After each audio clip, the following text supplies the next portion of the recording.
Bonjour à toutes et à tous et bienvenue à votre workshop des sessions de l'IT, aujourd'hui en partenariat avec SAP sur le thème comment la modélisation des processus à la Matmut s'inscrit-elle dans une démarche d'excellence opérationnelle. Et bien entendu, pour en parler, j'ai le plaisir de recevoir Christelle Coutenet, responsable du pôle pilotage des processus à la Matmut. Bonjour Christelle. Bonjour Julien. Et je reçois également pour représenter SAP Thierry Kelmey, Sales Leader Business Process Intelligence chez SAP, je vais y arriver.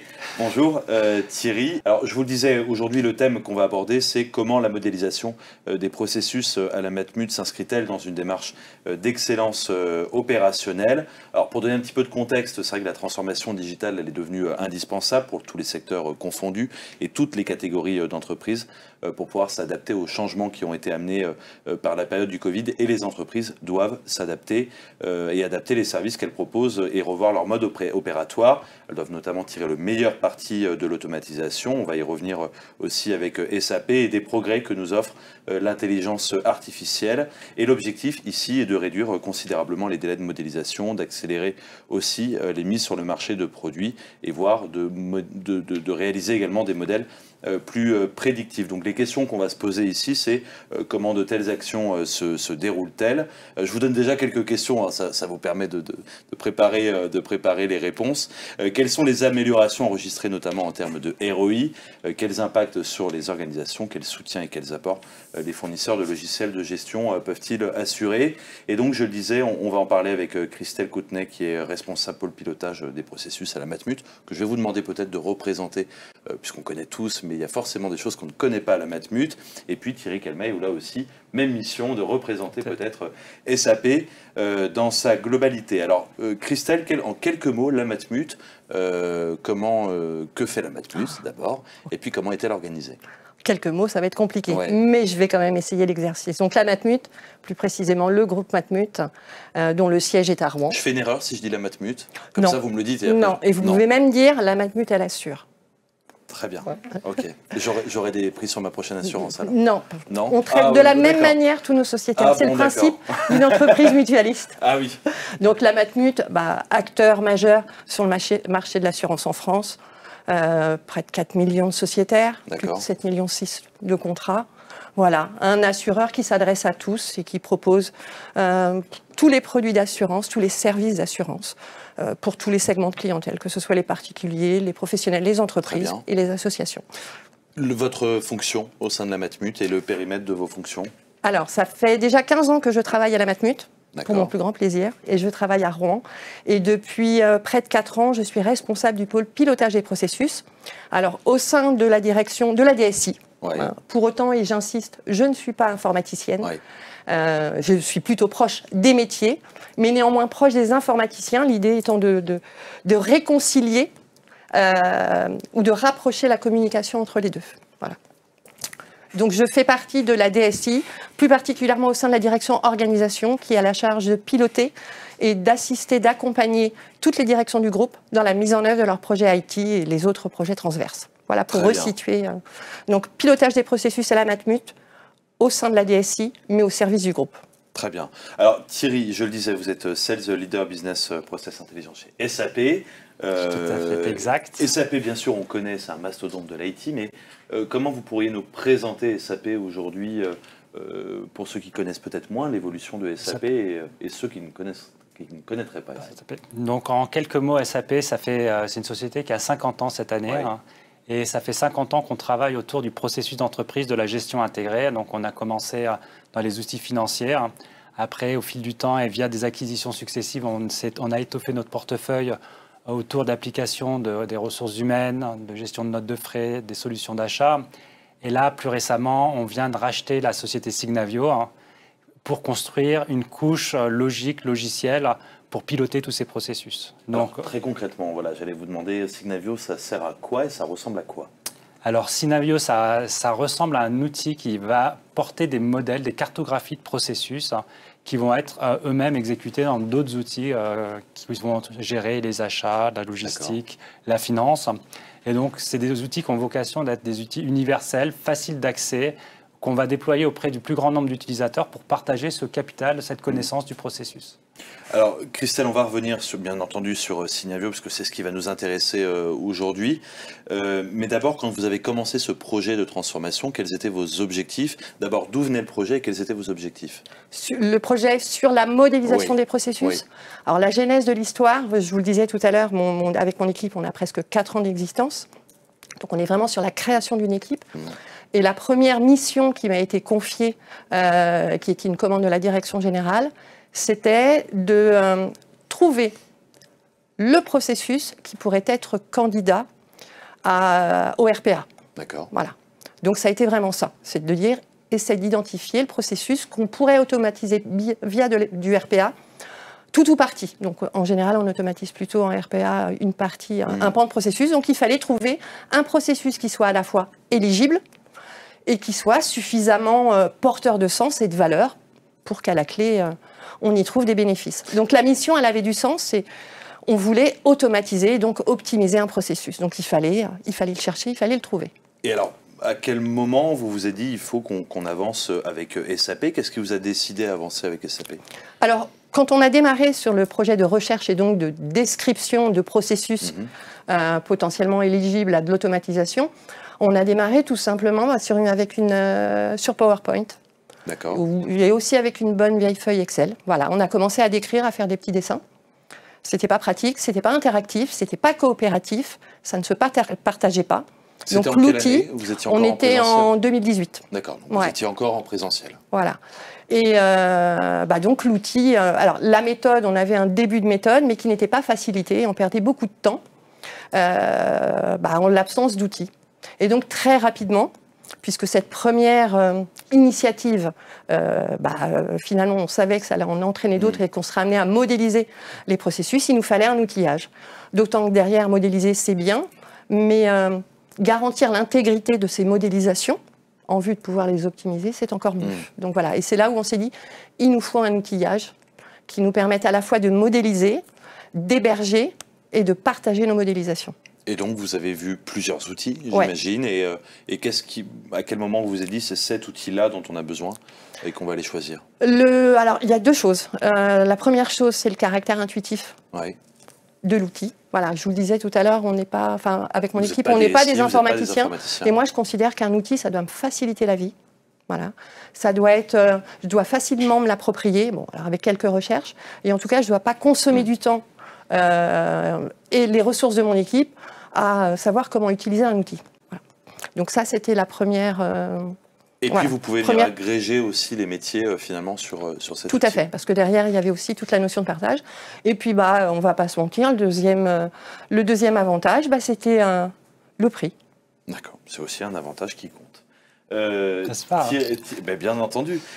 Thierry, concrètement, si je vous demande à quoi ressemble l'outil visuellement, comment ça fonctionne Visuellement, ça va être un outil, en tout cas la partie modélisation, parce que c'est une suite applicative. Donc là, on va vraiment faire focaliser aujourd'hui la discussion autour de cette notion de modélisation.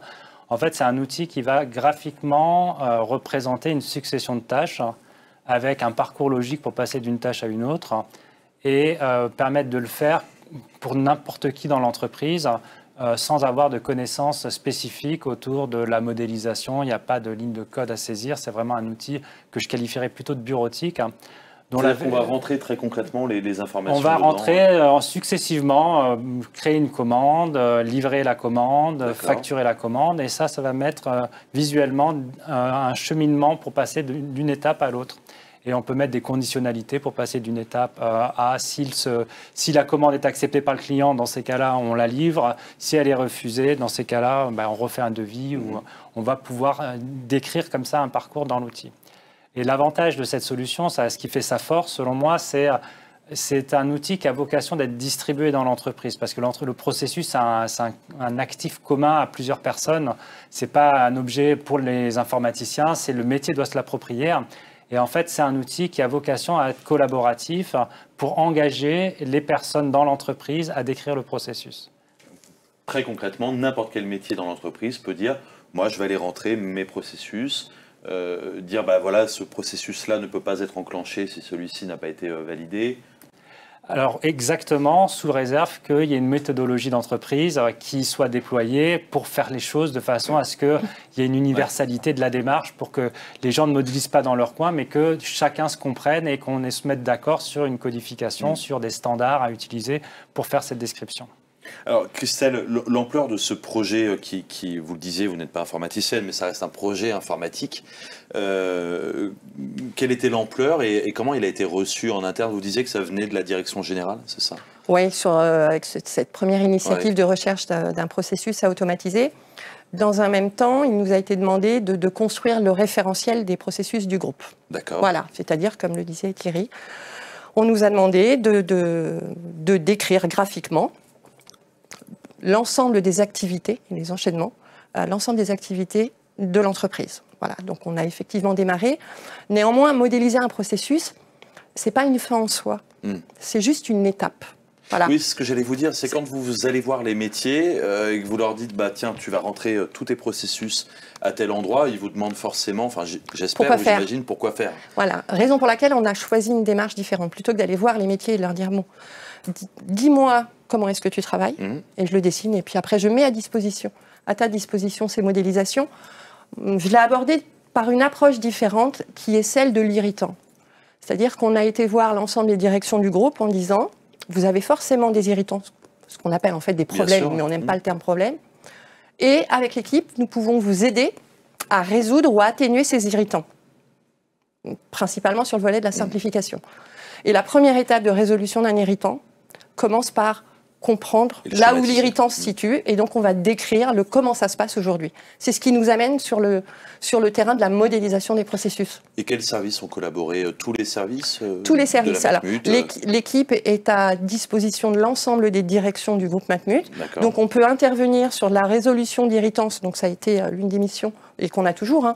Donc on peut très bien travailler avec les ressources humaines, avec les directions opérationnelles, celles qui sont directement en relation avec nos sociétaires, avec la DSI, avec les moyens généraux, avec toutes les entreprises et tous les collègues qui ont des irritants et qui nous demandent de travailler avec eux à leur résolution, à leur atténuation.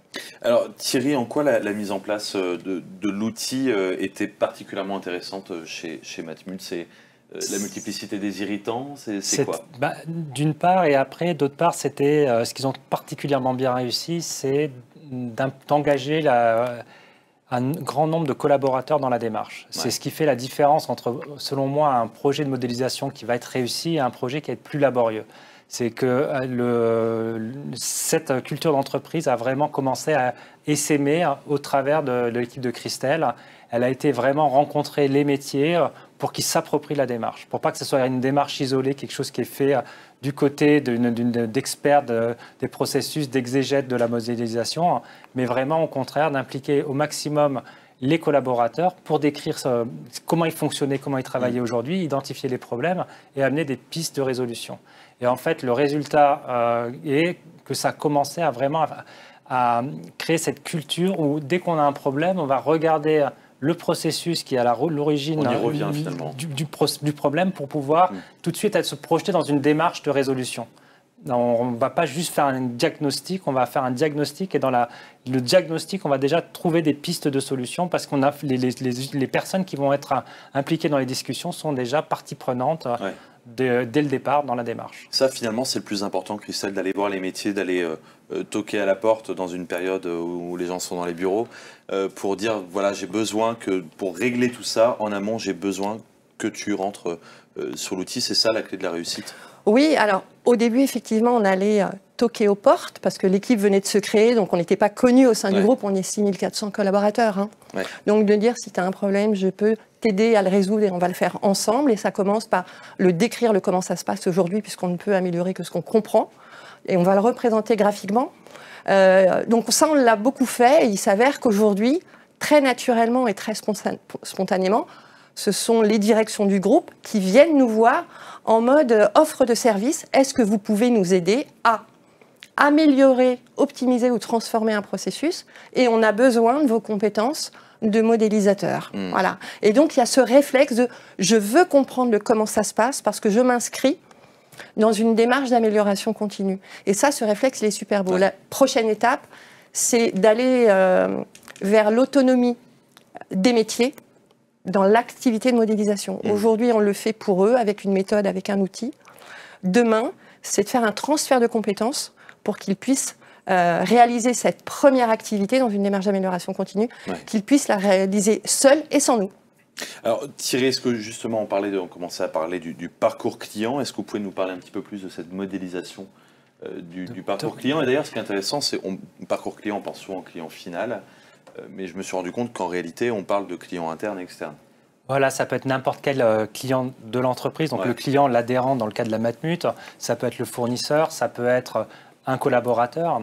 En fait, globalement, l'idée du parcours client, c'est de regarder avec un prisme différent le capital processus. Donc là, en l'espèce, on va prendre l'adhérent et regarder comment l'adhérent va consommer un processus, un ensemble de processus qui vont caractériser le parcours qu'il va avoir avec la Matmut.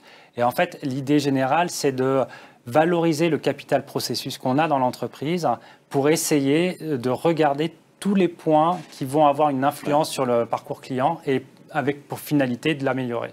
Et aussi créer cette culture d'entreprise où on va vraiment toujours se focaliser sur son client, que ce soit un client interne ou externe, comme vous l'avez décrit. Alors Christelle, avant qu'on ne passe au moment où on va pouvoir donner la parole aux personnes qui nous écoutent, qu'est-ce que vous avez particulièrement apprécié dans cette démarche de processus?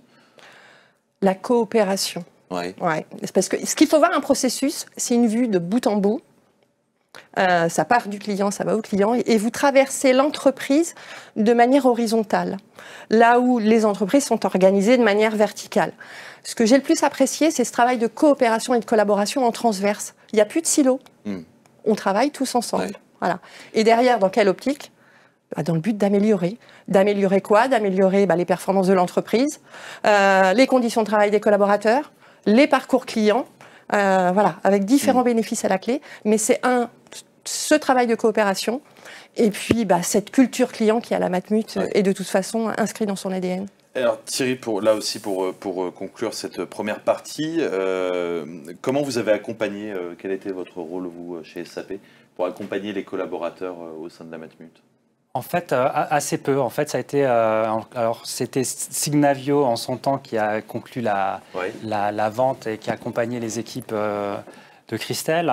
Mais c'est comme je vous le disais, c'est des outils qui ont vocation à être vite pris en main. Donc, il y a une formation assez courte d'utilisateurs d'une demi-journée. Et après, c'est l'équipe de Christelle qui s'est approprié l'outil, qui a absorbé une démarche, une méthodologie et qui a commencé à travailler de façon complètement autonome.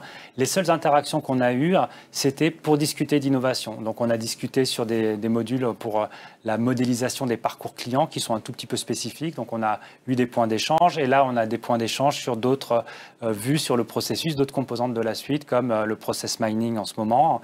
Mais on n'est pas partie prenante dans leur démarche. On est fournisseurs de technologie et eux, et c'est vraiment tout le crédit revient à Christelle et à ses équipes de modéliser en utilisant nos technologies.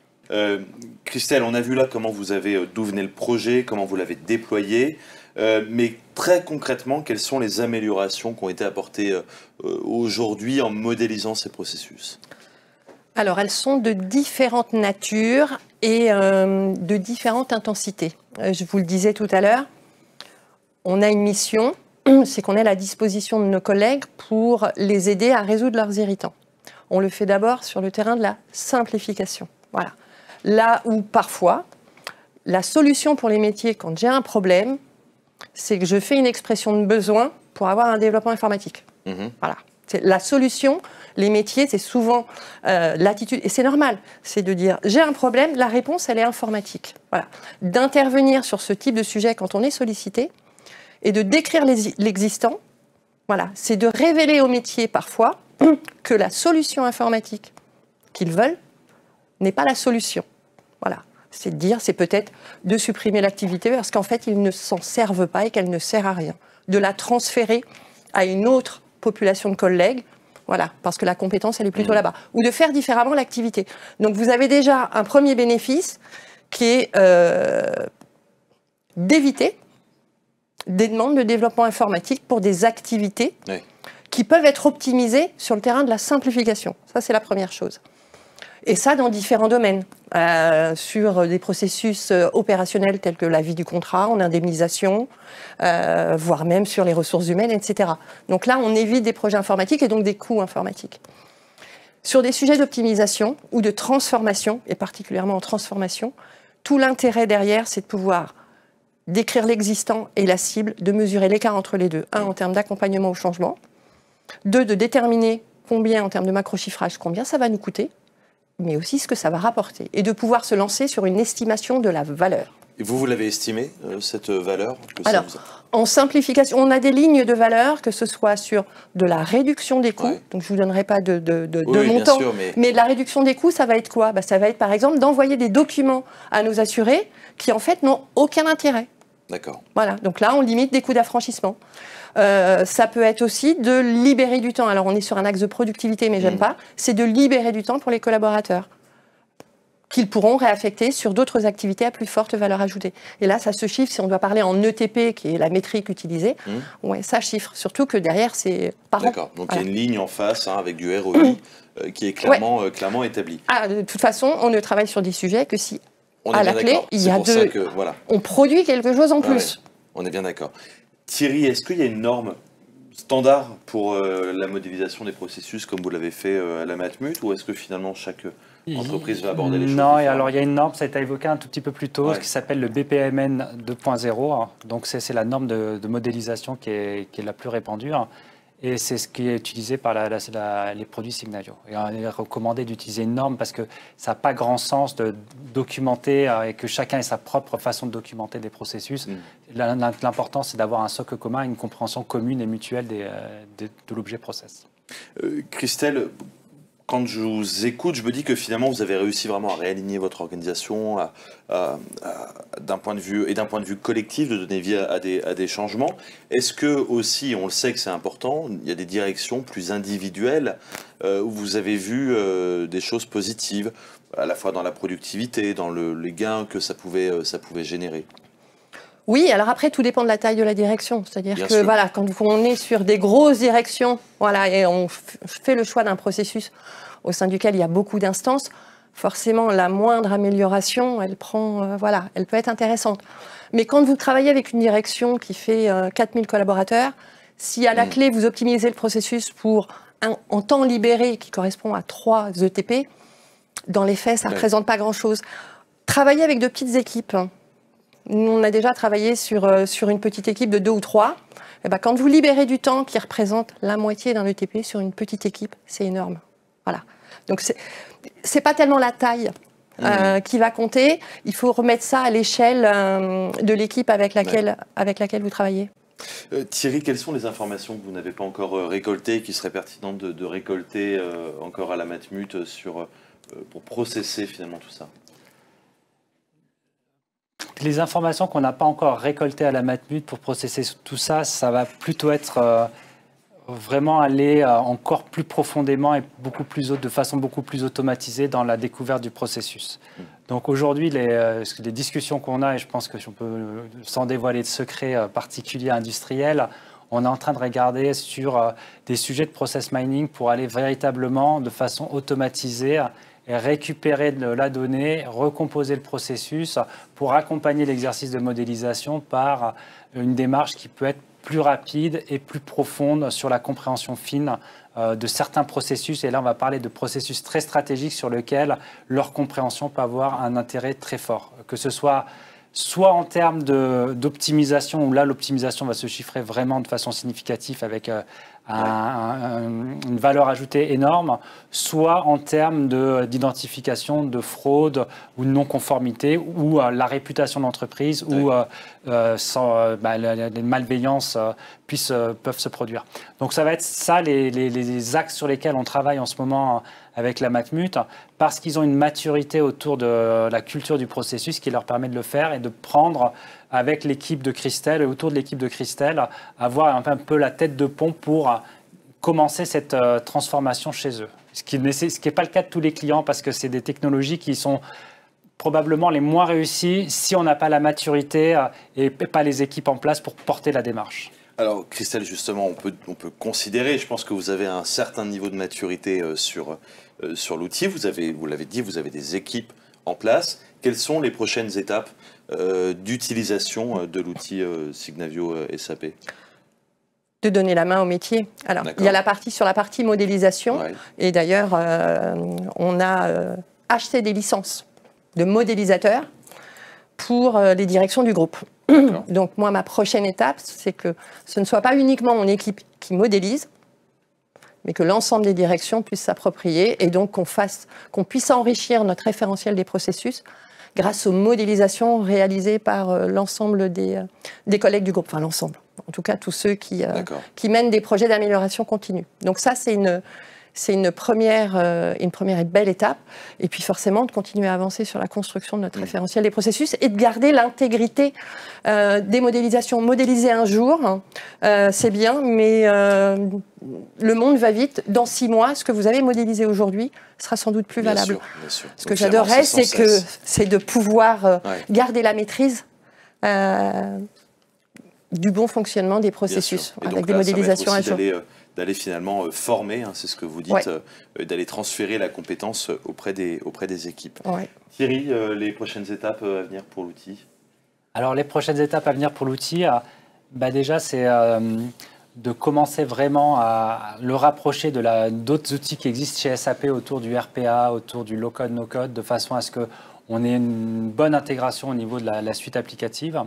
Donc là, on a commencé, les travaux ont commencé auprès de dans nos laboratoires et au fur et à mesure des mois, donc l'intégration va être de plus en plus aboutie, de plus en plus léchée. Donc ça, c'est un axe. Après, on continue à travailler sur différents aspects, notamment autour du parcours client. Donc l'axe de recherche et développement, c'est autour du sentiment mining pour arriver à capturer de l'information sur le parcours client de façon la plus automatisée possible, de façon à ce qu'on puisse la retranscrire cette information dans le parcours client, de façon plus automatisée.